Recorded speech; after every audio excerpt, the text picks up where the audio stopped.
flor, abeja, lágrima, pan, de letras, noche, de letras.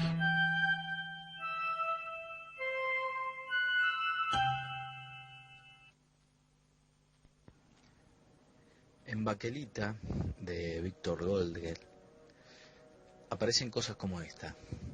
El realismo psicológico es una fantasía creada por un sujeto, pero vivida de tal forma que en sí misma logra ser una realidad para la mente que la crea, estando tan llena de detalles que sería muy difícil de diferenciar con la realidad.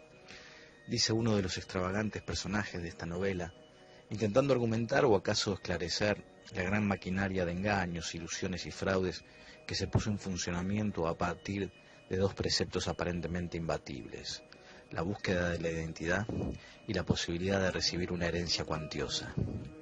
Desde esta perspectiva surge Baquelita, la primera novela de Víctor Goldger, cuyo personaje principal es Tomás Andrada, un joven arqueólogo que mientras trabaja en las excavaciones de lo que podría ser un cementerio de disidentes ingleses, oculto bajo una de las plazas más representativas de la ciudad, es persuadido de que podría llegar a recibir una herencia millonaria si fuera capaz de probar un parentesco con Juan Carlos Andrade, duque de Alba y marqués de Carvalho.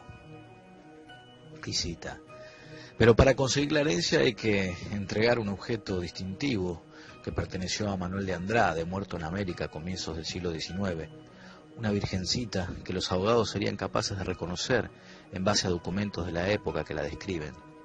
De modo que Andrade no tarda en saber que el testamento establecía la creación de un comité de la diáspora, encargado de buscar entre todos los Andrade de América aquellos que pudieran dar razón de una estatuilla de la Virgen de Bonpland, que había pertenecido a Manuel de Andrade, emigrado al Perú a comienzos del siglo XX.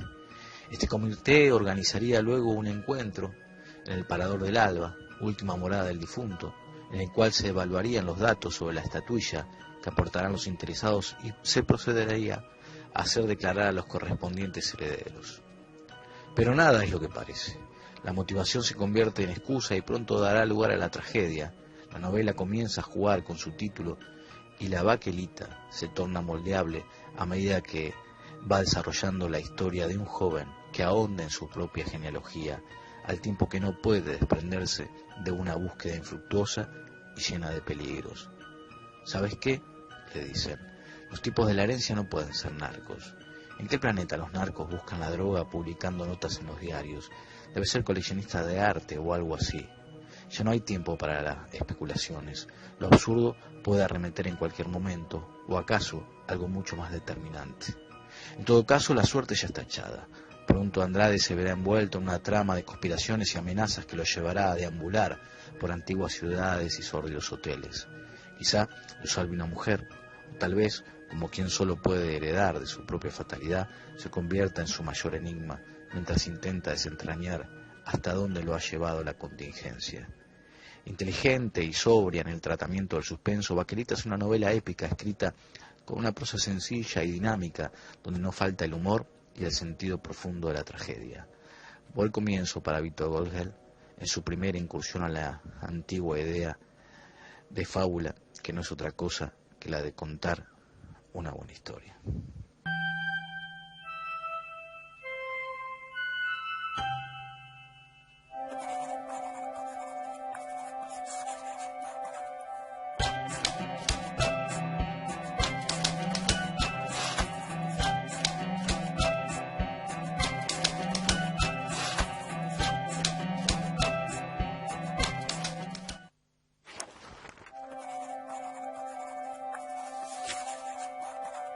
Flor, abeja, lágrima, pan, tu voz, letras, la noche, letras, noche, de letras.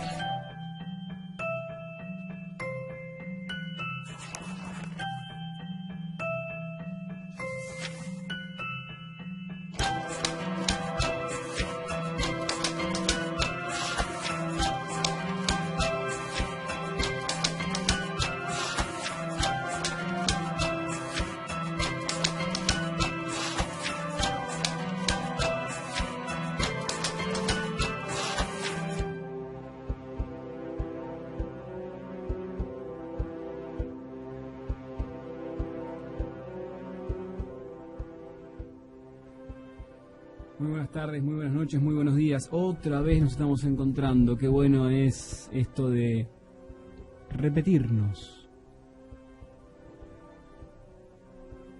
Qué bueno es esto de poder hermanarnos de vuelta a través de la palabra. Desde el regreso, este es el tercer capítulo y en realidad, qué sé yo, son muchas emociones que se van dando simultáneamente. Digo, no somos los mismos. En particular, no soy el mismo de antes del receso. Y la verdad que en este lapso pasaron un montón de cosas y cada vez van pasando cosas más gratas. Debería decirles que, a ver, antes de arrancar con toda la vorágine de hoy, quiero hacer un alto y hacer un agradecimiento básicamente a la revista Demencia, una revista literaria colombiana que me dedicó en el último número una crítica a mi libro Identidad, muy cálida y que aporta, yo diría que aporta visiones para seguir creciendo. En especial un saludo a Daniela Cadavid Libreros, que es una de las que tiene adelante esta aventura literaria que es Demencia y que es quien escribió la crítica. ¿Dónde pueden encontrar la revista Demencia? En isu.com. Ahí van a encontrar, buscan revista Demencia, el número 12, y seguramente se van a deleitar con un montón de autores, porque realmente de ahí de punta a punta y es un desperdicio. Y en especial, por favor, lean la entrevista que le hacen a Arturo Hernández, que es un amigo de la vida, un hermano literario, una persona que me acompañó en este desafío de identidad y que se puso al hombro el tema de hacer el prólogo del libro. Los que hacemos Noche de Letras estamos felices de poder seguir creando este camino. En la producción, Matías Paradela. En los controles técnicos, Axel Pérez Coldeira. En la artística, Luciano Fernández. Y acá en la conducción y coordinación general, Leandro Murciego. Los invito a empezar a transitar este nuevo capítulo con un audio. Y después vamos a hablar de quién. Hay que tener coraje, mucho coraje, siempre. Y avanzar al tanteo, aunque sea desnudo y con el frío bajo cero.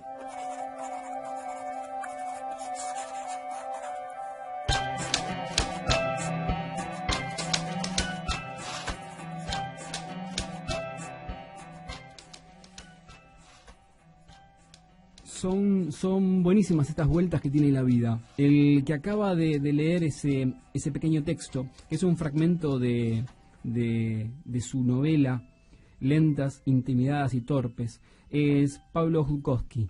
Pablo Jutkowski es quien nos visitó el programa anterior y que tiene un sello, que tiene una estirpe, que tiene un aire literario a Onetti.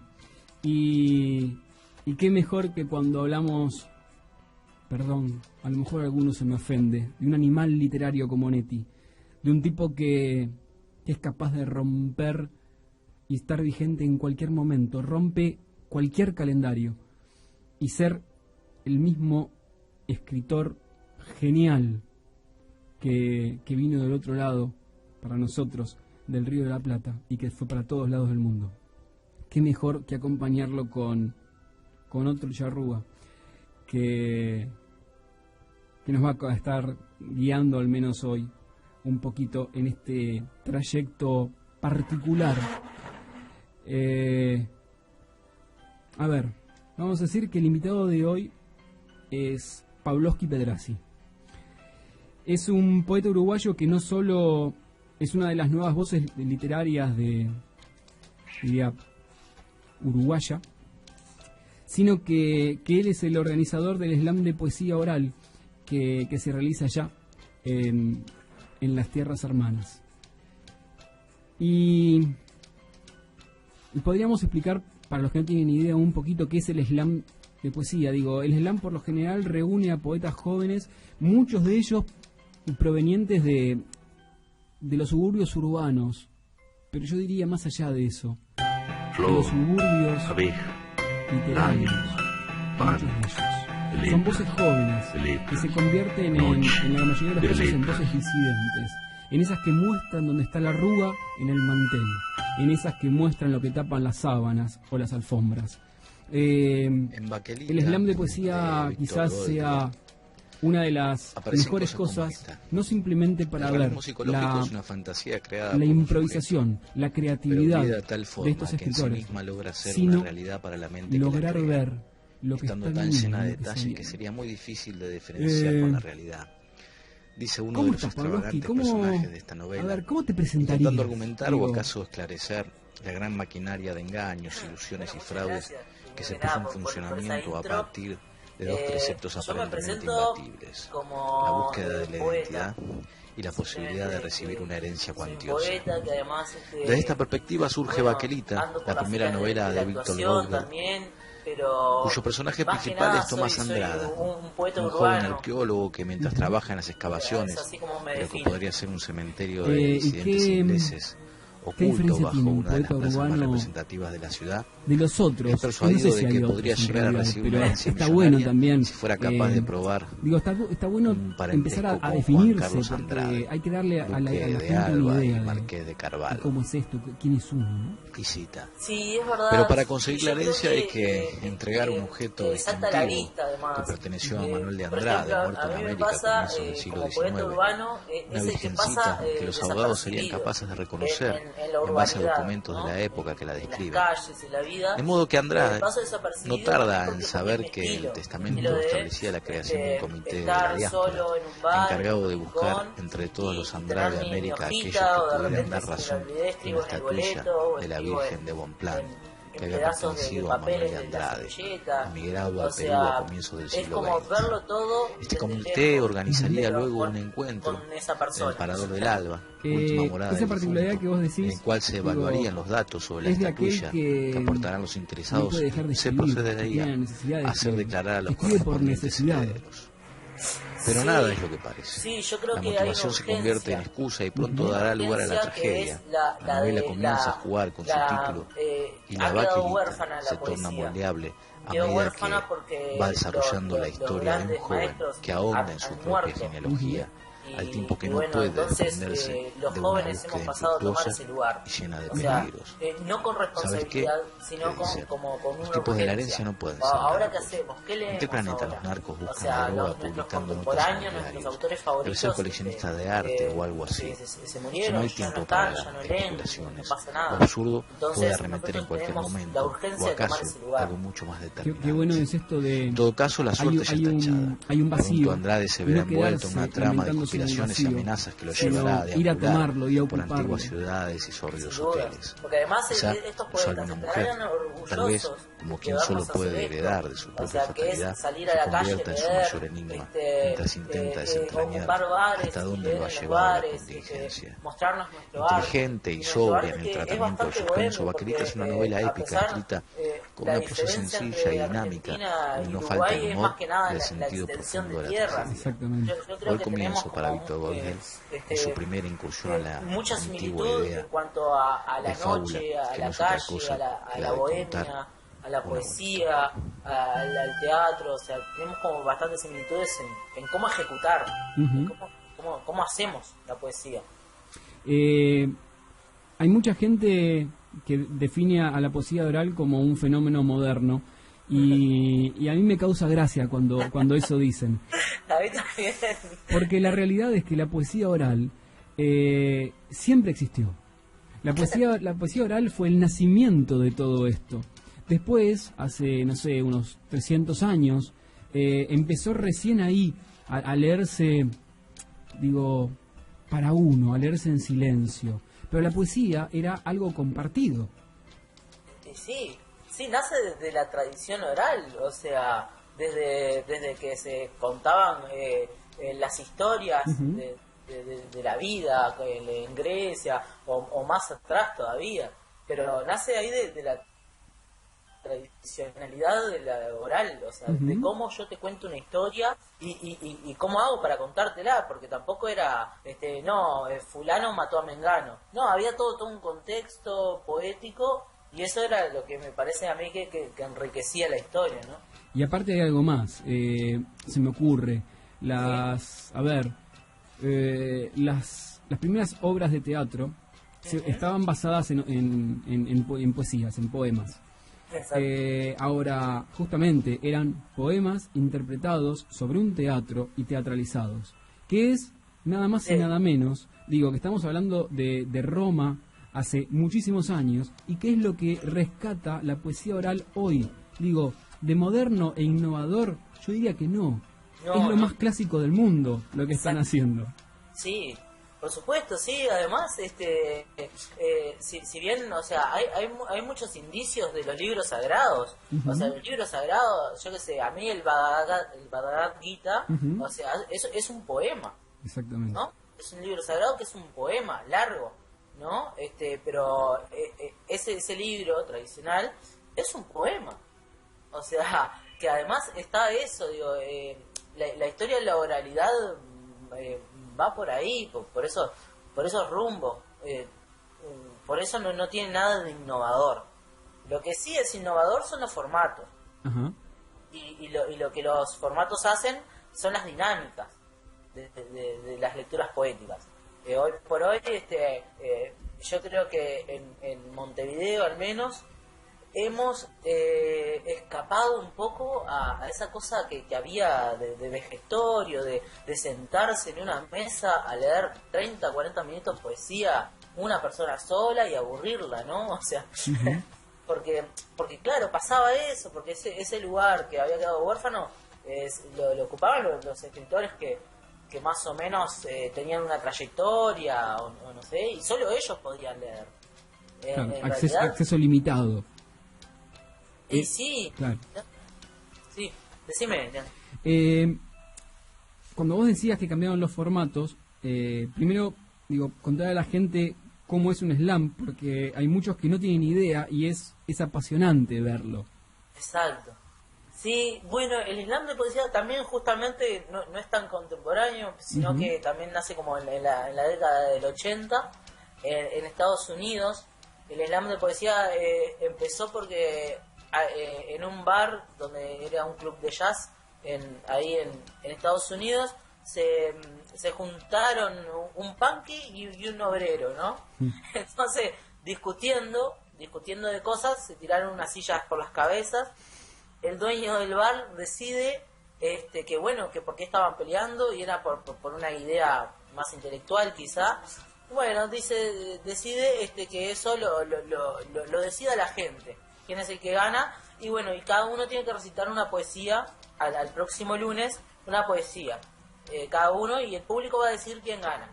¿Tá? Y ahí empezó el formato ese, se usó el formato del boxeo, con una duración de lo que dura un round, que son 3 minutos 20 segundos, y el tipo armó así como un cuadrilátero, y bueno, y ahí recitaban poesía con la banda de jazz de fondo. Entonces eso, bueno, se le llamó slam de poesía, poetry slam, y bueno, y empezó a pasar por otros países, ¿no? Ese formato era así. Bueno, en ese caso era así, eran dos contrincantes, pero el slam en sí es muy claro.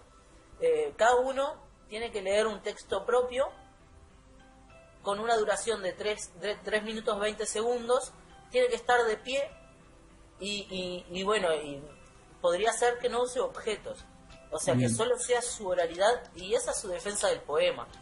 Eso es el slam. Lo que lo hace dinámico es eso, que son 3 minutos 20 segundos, o sea, si a vos te aburre esa poesía, o sea, a los 3 minutos sabés que ya está, ya viene otra, y entonces esa es la dinámica, y lo que hace emocionante el juego, nosotros en Montevideo lo llamamos juego, porque en realidad es eso. Nosotros, es un juego literario, claro. Exacto. Claro, y además es la idea de que cualquiera puede recitar, cualquier persona que escriba, cualquier persona que se sienta identificada con la poesía oral, o sea, lo puede hacer. Entonces eso le quita la limitación que tenía durante muchos años la poesía en Uruguay, que es de verdad, que estaba limitada, porque si vos no eras alguien, no podías leer, no podías mostrar tu trabajo. Entonces me pareció tan desastroso eso. Cuando, o sea, entré como en el mundo así, yo escribo hace muchos años, pero nunca había entrado en un mundo poético así, pero empecé a ir a los eventos así donde se leía poesía y me pareció como muy infernal, ¿viste? Demasiado protocolo, demasiado.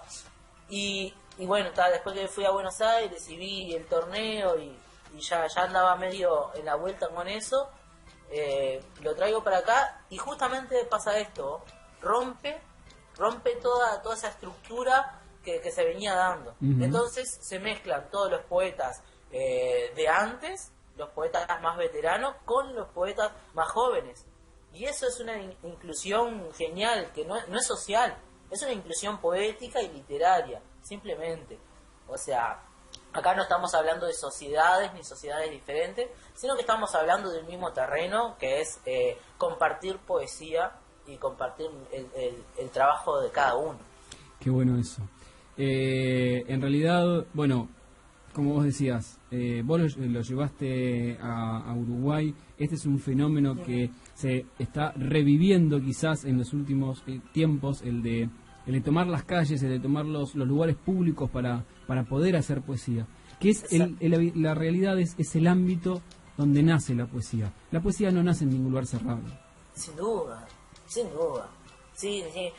De hecho, hay unos registros bien interesantes de poesía en las calles, que está bueno. Hay un trabajo que está haciendo un compañero allá en Paraguay que se llama Poesía Bien de Cerca, que él simplemente está en un banco en una plaza y con un cartel que dice te leo una poesía, te recito una poesía. Y es re interesante ese trabajo, la verdad que lo quiero rescatar mucho. Es muy bueno. Bueno, después seguramente a lo mejor seguimos manteniendo el vínculo y nos cuentes de él y a lo mejor hasta podamos en algún momento contactarlo. Porque exacto, la verdad está bueno poder mostrar cómo se vive la poesía en distintos lugares y cómo se está reviviendo la poesía. Porque esto también es algo que está pasando, sí, en los últimos tiempos. Una manera de revivirla. Sí, y bueno, de hecho ustedes también lo están haciendo porque un programa donde se hable de poesía y literatura, o sea, tampoco, ¿viste? Son muy pocos los programas que reivindican como la poesía, la literatura y los ejecutores de ella, ¿verdad? Por eso en realidad nosotros decimos que no es nuestro programa, que ya pasa a ser el programa de todos. Y mucho más estando en redes sociales, o mejor dicho, o siendo un programa que se escucha online. A partir de ahí ya no es nuestro. Nosotros hacemos el programa y después la gente lo empieza a compartir, lo empieza a derivar. No es nuestro, es de todos nosotros. Con lo cual es como una causa para que todos podamos llevar adelante esta nueva cruzada. Vamos a un pequeño separador de apenas unos segunditos y vamos a hablar con vos como poeta. ¿Vale? Bien. Vamos al separador. Bien. Flor, abeja, lágrima, pan, tu voz, de letras, la noche, de letras, noche, de letras.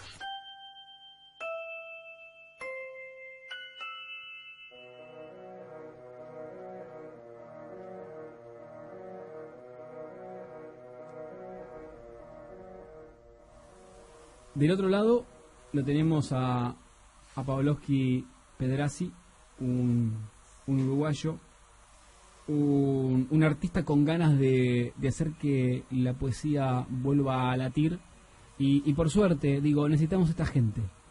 Ahora, más allá de todos los que están haciendo algo porque la poesía vuelva a resurgir, atrás de ellos por lo general son escritores, todos ellos, o la gran mayoría. Y ¿Y tenés algo para leernos tuyo ahora? Sí, claro, sí, sí. Me preparé. Bien. Sí, tengo un poema. ¿Va ahora? Sí, dale. Notable. Bien. Cuídenla, que se fue hace un rato. Cuídenla, que dobló la esquina allí y los árboles se la van a tragar. Que todas las puertas oscuras de algunos barrios a medianoche se abren y la invitan a pasar. Cuídenla. ¿No se dan cuenta que no sabe decir que no? Cuídenla. Está saliendo un punto sin llegada, se quedó con todo el sabor amargo, ahora está yendo a una fuente donde todo lo que desea lo cambia y quiere bucear en ella y quiere llegar a un infierno. Virgencita, cuidala, está quemada, se levantó y se fue. Decime dónde está que yo la voy a buscar y si es posible desaparecer con ella. Cuídenla. Hay muchas sombras por ahí, te tapan la boca y te arrastran. Ella es muy débil, tiene los bracitos finos y delicados, las manos suaves y ojos hermosos. Cuídenla, que la noche no está buena, que no lo pensó. Seguro ella está llorando en algún lado. Hay que apurarse, tenemos que encontrarla antes de que le pase algo. Por favor, cuídenla. Es solo un momento, de seguro que vuelve, que viene, estoy seguro. Y si lo hace, si piensa no verme más y no lo duda, por favor, si la ven, avísenle que yo les dije que la cuiden. Qué bueno. Sí, en realidad viste que hay historias que uno las puede inventar, las puede ficcionar, y otras que la viven en carne propia. Así es. Y salen así, vos. Igual, más allá de esto, por más que puedas ficcionar algo, Sí. y mucho más cuando haces poesía oral, no te queda otra que hacer la propia. Exacto, porque lleva como una carga, un sentimiento que vos ya le diste, porque la oralidad también tiene eso de estar muy solo recitando, de recitar solo, ¿no? Para ver cómo sale, para ver cómo está, cómo te pega. Entonces, sí, se apropia de todas formas. Dale, otro, por favor, otro, sí. Bien,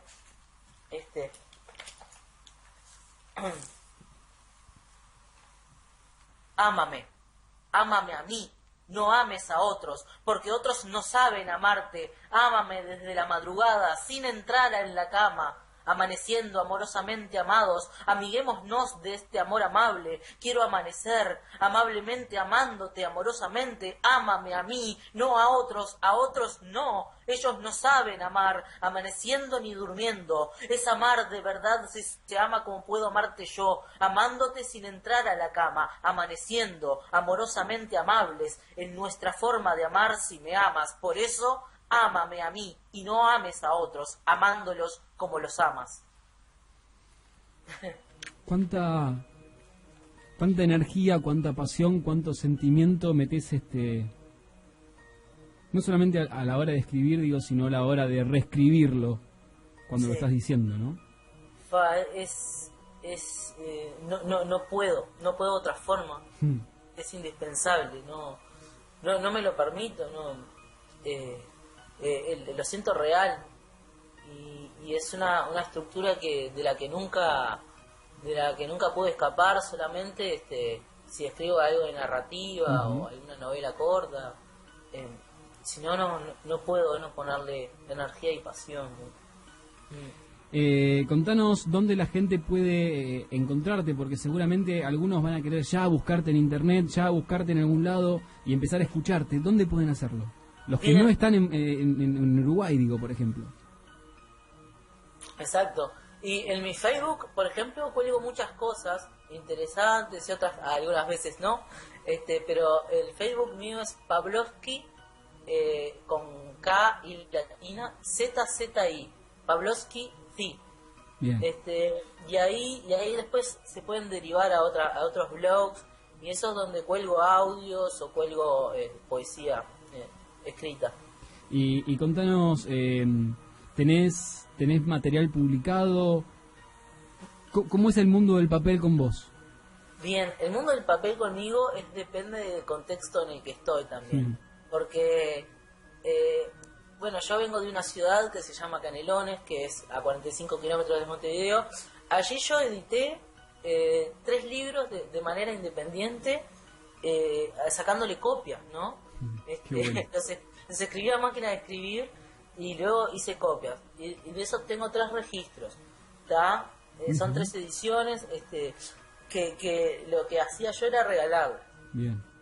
Al llegar a Montevideo descubro que habían muchos formatos, ¿no? Que yo podía publicar, y cuando reuní una buena cantidad de poemas que yo dije, esta es mi generación, lo quiero parir ahora porque es mi generación, lo que hice fue hacerlo en un libro que se llama El amor no garpa. Ese libro reunía poemas de antes y poemas de ahora, y reivindicaba que el amor no garpaba, y era como una especie de marketing que lo salgo a vender a los bares, los libros, no me los puedo quedar, ¿viste? Y bueno, y esas también son autoediciones. Bien.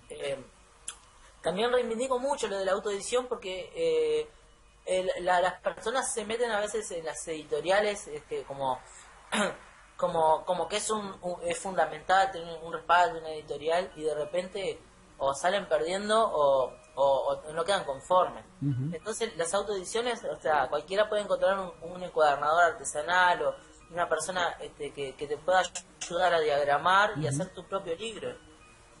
Ese seguramente va a ser un tema para otro programa, el tema de las autoediciones, porque se nos cortó un poco, a ver, ahí estamos, ahí vamos. Tenemos un problemita con el audio. Bueno, igual, más allá de eso, digo, seguramente conocimos una parte de este autor, de Pavlovsky Pedrassi, un poeta urbano, un poeta oral, un poeta independiente, un poeta que se carga al hombro esta cuestión de darle vida a la poesía. Hermano, mil gracias por estar del otro lado, por haber aceptado esta nota. Por favor. Y obviamente tenemos que, no podemos cerrar sino también dándole un agradecimiento enorme a Claudia Acosta, que es una suerte de productora del otro lado del charco para nosotros, que es alguien que vive en el entorno cultural y que nos vinculó con este charrúa tan entrañable con el cual tuvimos hoy la charla.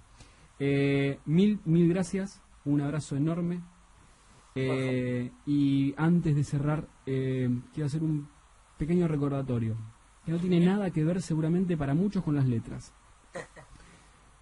Hace un año se murió Calulo.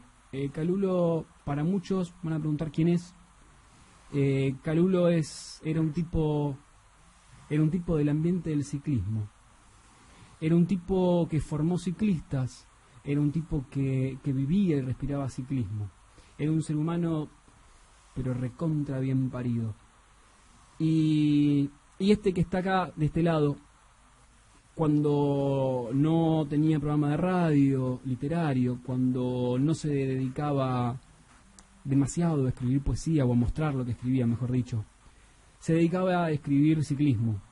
Y el ciclismo es una de las cosas del periodismo que más a uno le permiten, igual que el boxeo, vincularse con la literatura.